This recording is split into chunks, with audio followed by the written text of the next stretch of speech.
Hey YouTube, this is the Robinhood Investor. Hope you had a great day of trading. As always, I really appreciate your support. So if you like this video, give it a thumbs up. And if you want to learn about investing, subscribe to this channel.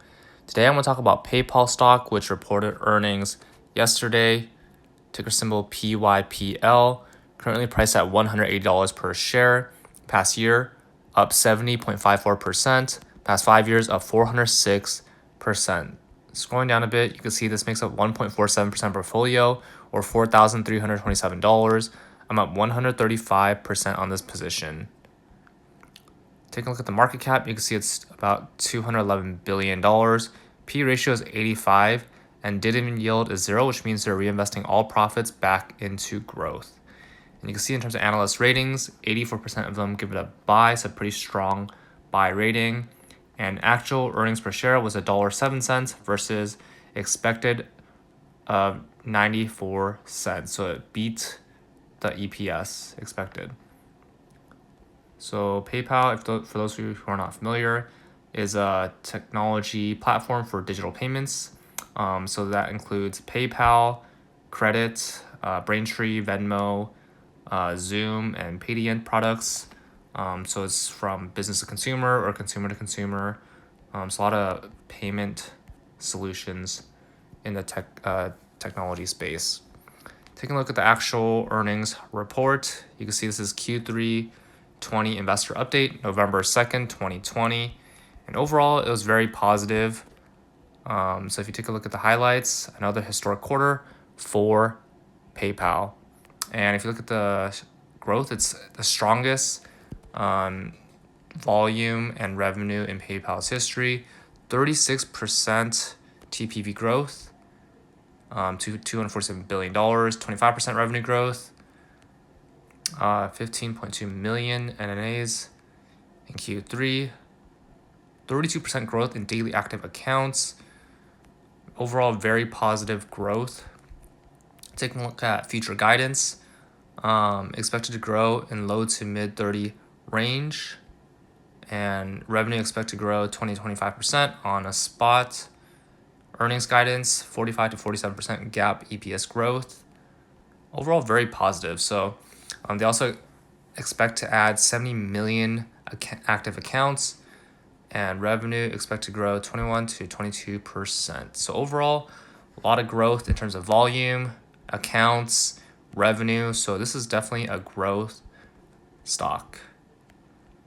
So in terms of the summary, as I mentioned, 361 million. So that includes 28 million active merchant accounts. That's 22% increase year over year, and 55% year over year in net new active accounts. Revenue increased 25%, spot 5.46 billion, which is highest revenue growth rates in PayPal's history. And as things become more contactless, we could see this increasing, and PayPal definitely benefits from that. In terms of customer engagement, you can see PayPal payment transactions per active account increased 1% year over year, 5% increase year over year, and 41% payment TPA, and 32% increase year over year in daily active accounts. For non-GAAP EPS, that's increased 41% year over year. And they also have this interest-free buy now, pay later installments. So it's kind of like buying on credit, and consumers pay no fees or interest, and payments are seamless with automatic repayments.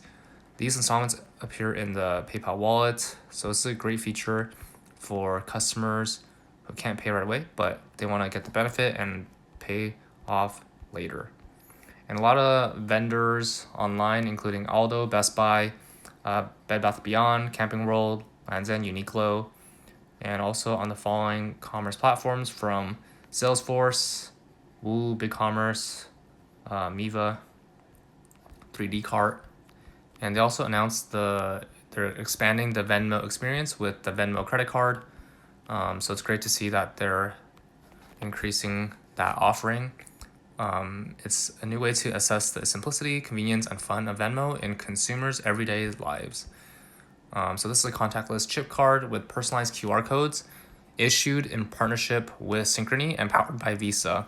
So it's great to have that Visa brand behind it. transactions can be split right at the table and reflected instantaneously on your Venmo feed. So you can apply in the Venmo app, use mobile phone to scan, and smart dynamic rewards. So it's great to see that those kind of features for this credit card. And there's also real-time alerts as well as spend tracking. So it's great to see all this integrated in the Venmo app. And they're also supporting minority businesses and communities, which is great to see that social impact. And for research, consumers evolving shopping and payment preferences, and retailer insights from the How We Shop report from Payments and PayPal. You can see from in-store to online, consumers are shopping online more now. They're shopping more online now than they did when the pandemic began. So everything's becoming more contactless and online. 40% of consumers are shopping more online and less in stores. 50% of consumers who plan to go back to retail shopping in stores in April have decided will keep shopping online. So the fact that consumers are building their habits around online, PayPal is definitely benefiting and paying it safe. 57% of consumers say merchants' digital payment offerings will impact their willingness to shop in stores. So digital wallets help with that. QR codes help with that as well.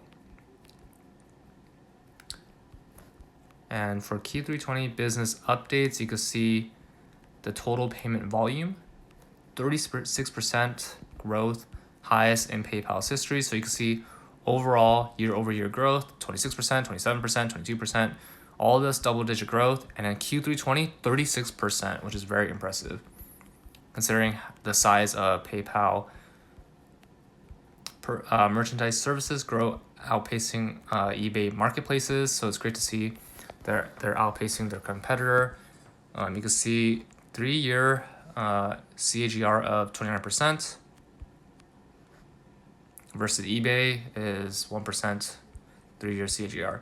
In top 15 marketplaces and platforms, total payment volume growth versus eBay, you can see in the last 12 months, eBay versus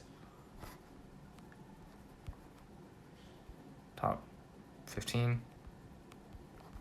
So yeah, PayPal is definitely performing better than their competitors. And in terms of active accounts, 15.2 million. And you can see quarter after quarter, steadily double-digit growth.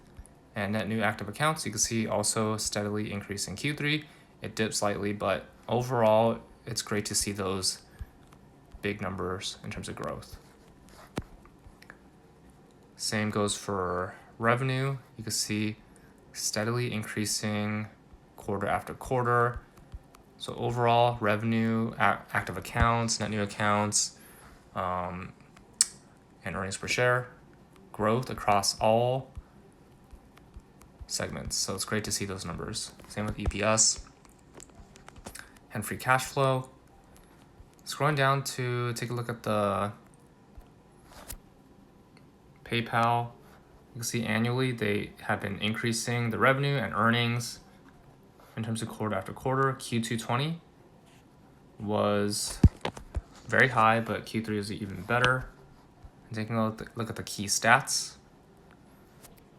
Trailing PE of 82 and forward PE of 39, so it's doing better in terms of price to earnings.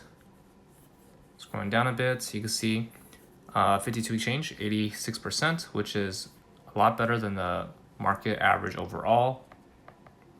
Scrolling down a bit, you can see held by insiders about 0.17%, held by institutions 86%. Dividend yield is 0, which means they're reinvesting all profits back into growth.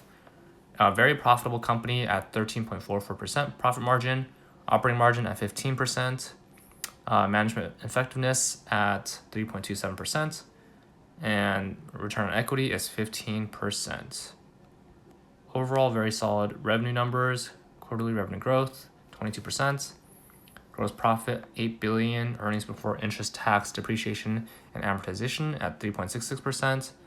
Net income at $2.58 billion. Now for quarterly earnings growth year over year is 86%. Balance sheet, $13 billion. So it's great to see this cash number during these tough times. so that they can sustain and maintain their business.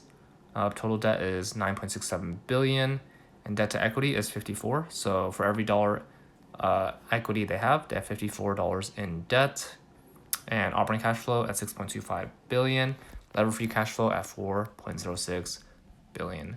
So overall, this is a growth company all across the board: revenue, their EPS and accounts, as well as payment volume. Very positive growth year over year, and I see them continue to benefit from the recent circumstance with everything going contactless and going more online. So I think PayPal is a buy, and I plan to hold my position. I might even add more to this position soon, and I think it's a very solid long-term position, considering that their technology is highly adopted and continues to be adopted. So very solid company and stock. That's all for this video. What are your thoughts on PayPal? Comment down below. Remember to use our referral links below. Both of us get $20 for using personal capital or free stock for using Robinhood. If you like this video, give it a thumbs up. And if you want to learn about investing, subscribe to this channel. See you in the next video.